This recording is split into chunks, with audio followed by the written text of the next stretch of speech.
राधे राधे भक्तों हमारे चैनल सनातन वाणी में आप सभी का हार्दिक स्वागत है। भक्तों, श्री श्री चैतन्य चरितावली से आज हम कथा में आपके लिए लेकर आए हैं गौर भक्तों का पुरी में अपूर्व सम्मिलन। कितना सुखद संवाद है।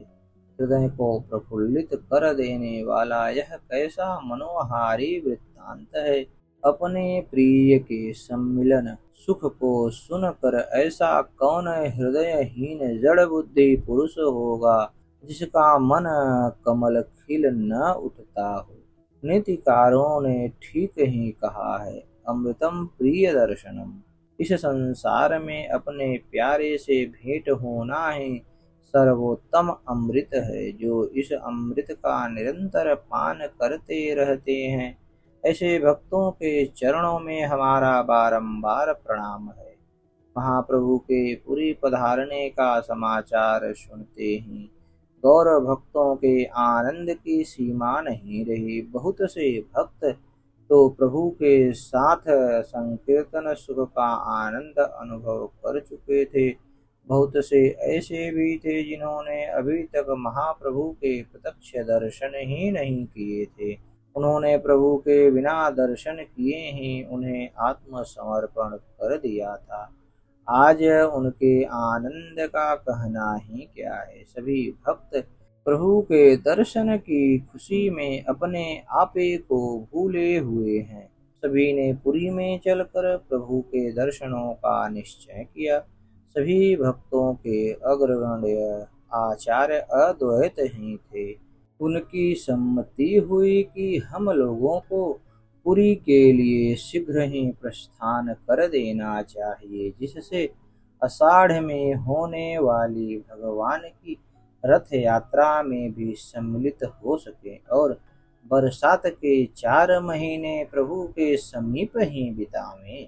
यह सम्मति सबको पसंद आई। सभी अपने अपने घरों का 4 महीने का प्रबंध करके पुरी जाने के लिए तैयार हो गए। श्रीवास आदि सभी भक्तों ने सची माता से प्रभु के समीप जाने के लिए विदा मांगी। वात्सल्यमयी जननी ने अपने सन्यासी पुत्र के लिए भांति भांति की वस्तुएं भेजी। भक्तों ने उन सभी वस्तुओं को सावधानी पूर्वक अपने साथ रख लिया और वे माता की चरण वंदना करके पुरी के लिए चल दिए। लगभग 200 भक्त गौर गुण गाते हुए और ढोल करताल के साथ संकीर्तन करते हुए पैदल ही चले। आगे आगे वृद्ध अद्वैताचार्य युवा पुरुष की भांति प्रभु के दर्शन की उत्सुकता के कारण जल्दी जल्दी चल रहे थे। उनके पीछे सभी भक्त नवीन उत्साह के साथ हरि हरे नमः, कृष्ण यादवाय नमः, गोपाल गोविंद राम श्री मधुसूदन इस पद का संकीर्तन करते हुए चल रहे थे। इस प्रकार चलते चलते 20 दिन में वे पुरी के निकट पहुंच गए। इधर भगवान की स्नान यात्रा का समय समीप आ पहुंचा। महाप्रभु बड़ी ही उत्सुकता से स्नान यात्रा की प्रतीक्षा करने लगे। स्नान यात्रा के दिन महाप्रभु अपने भक्तों सहित मंदिर में दर्शन करने के लिए गए।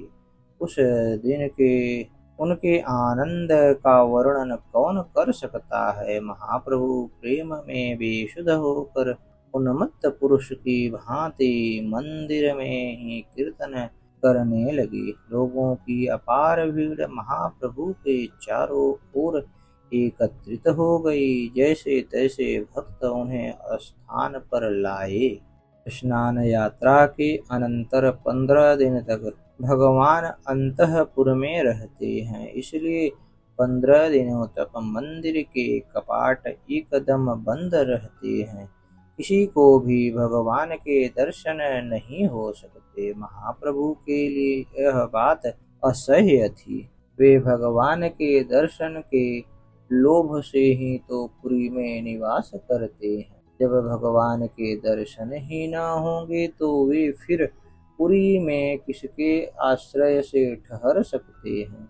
फाटक बंद होते ही महाप्रभु की वियोग वेदना बढ़ने लगी और वह इतनी बढ़ी कि फिर उनके लिए पुरी में रहना असह्य हो गया। वे गोपियों की भांति विरह के भावावेश में पुरी को छोड़कर अकेले ही अलालनाथ चले गए। वे अपने प्यारे के दर्शन न पाने से इतने दुखी हुए कि उन्होंने भक्तों की अनुनय विनय की कुछ भी परवाह न की। प्रभु के पुरी परित्याग के कारण सभी भक्तों को अपार दुख हुआ। महाराज प्रताप रुद्र जी ने भी प्रभु के अलालनाथ चले जाने का समाचार सुना। उन्होंने भट्टाचार्य सार्वभौम से प्रभु को लौटा लाने के लिए भी कहा। उसी समय गौड़ीय भक्तों के आगमन का समाचार सुना। इस संवाद को सुनकर सभी को बड़ी भारी प्रसन्नता हुई। सार्वभौम भट्टाचार्य नित्यानंद जी आदि भक्तों को साथ लेकर प्रभु को लौटा लाने के लिए अलालनाथ गए। वहां जाकर इन लोगों ने प्रभु से प्रार्थना की कि पुरी के भक्त तो आपके दर्शन के लिए व्याकुल हैं ही, गौड़ देश से भी बहुत से भक्त केवल प्रभु के ही दर्शन के निमित्त आए हैं। यदि वे प्रभु के पुरी में दर्शन न पावेंगे तो उन्हें अपार दुख होगा। इसलिए भक्तों के ऊपर कृपा करके आप पुरी लौट चलें। प्रभु ने भक्तों की विनय को स्वीकार कर लिया। गौड़ीय भक्तों के आगमन संवाद से उन्हें अत्यधिक प्रसन्नता हुई और वे उसी समय भक्तों के साथ पुरी लौट आए। महाप्रभु पुरी लौट आए हैं, इस संवाद को सुनाने के निमित्त सार्वभौम भट्टाचार्य महाराज प्रताप रुद्र देव जी के समीप गए। उसी समय पुरुषोत्तमाचार्य जी महाराज के समीप पहुंच गए। आचार्य ने कहा, महाराज, गौड़ देश के लगभग 200 गौर भक्त पुरी आए हुए हैं। उनके ठहरने की और महाप्रसाद की व्यवस्था करनी चाहिए, क्योंकि वे सब के सब महाप्रभु के चरणों में अत्यधिक अनुराग रखते हैं और इसीलिए वे आए भी हैं।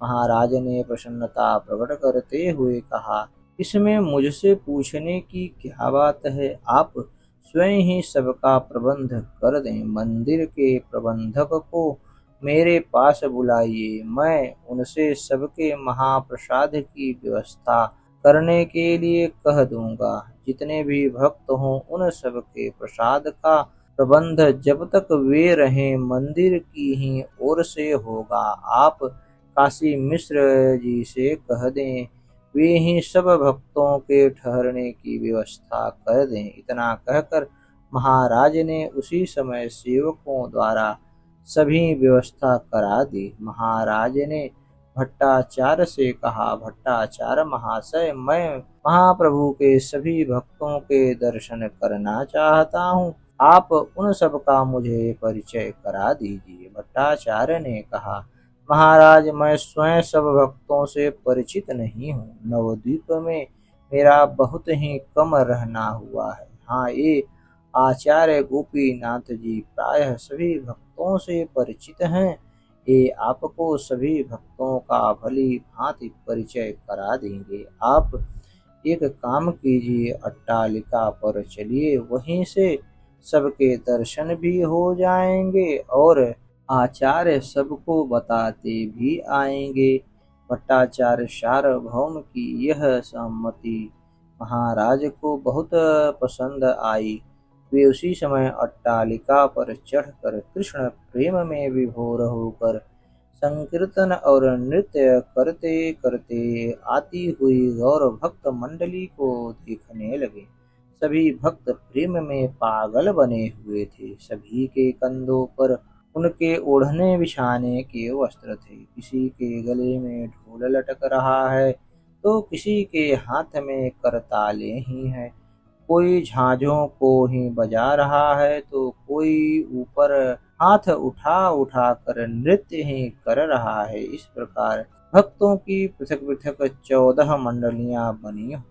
14 ढोल जब एक साथ बजते हैं तब उनकी गगन भेदी ध्वनि से दिशाएं गूंजने लगती हैं। महाराज अनिमेष दृष्टि से उस गौर भक्त मंडली की छवि निहारने लगे।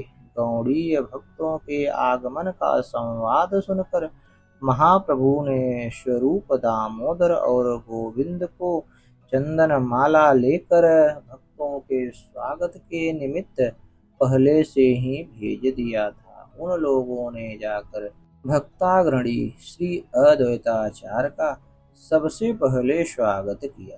पहले श्री स्वरूप दामोदर ने आचार्य के गले में माला पहनाई और फिर गोविंद ने भी श्रद्धा पूर्वक आचार्य को माला पहनाकर उनकी चरण वंदना की। आचार्य ने गोविंद को पहले कभी नहीं देखा था, इसलिए वे स्वरूप गोस्वामी से पूछने लगे, स्वरूप गोस्वामी, ये महाभाग भक्त कौन है? इन्हें तो मैंने पहले कभी नहीं देखा। क्या ये पुरी के ही कोई भक्त हैं?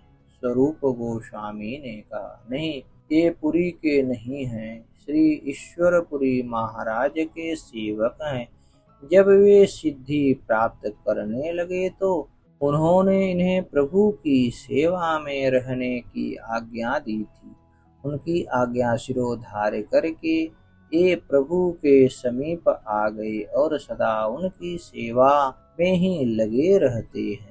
इनका नाम गोविंद है, बड़े ही विनयी, सुशील और सरल हैं। गोविंद परिचय पाकर आचार्य ने उनका आलिंगन किया और सभी को साथ लेकर वे सिंह द्वार की ओर चलने लगे। महाराज प्रताप रुद्र ने आचार्य गोपीनाथ से भक्तों का परिचय कराने के लिए कहा। आचार्य सभी भक्तों का परिचय कराने लगे। वे अंगुली के संकेत से बताने लगे, जिन्होंने इन तेजस्वी वृद्ध भक्त को माला पहनाई है, ये महाप्रभु के दूसरे स्वरूप श्री स्वरूप दामोदर गोस्वामी हैं। इनके साथ यह महाप्रभु के सेवक गोविंद हैं। ये आगे आगे जो उत्साह के साथ नृत्य कर रहे हैं, ये परम भागवत अद्वैताचार्य हैं। इनके पीछे जो ये 4 गौर वर्ण के सुंदर से पंडित हैं, वे श्रीवास, वक्रेश्वर, विद्यानिधि और गदाधर हैं। ये चंद्रशेखर आचार्य हैं। महाप्रभु के पूर्व आश्रम के ये मौसा होते हैं। महाप्रभु के चरणों में इनका दृढ़ अनुराग है।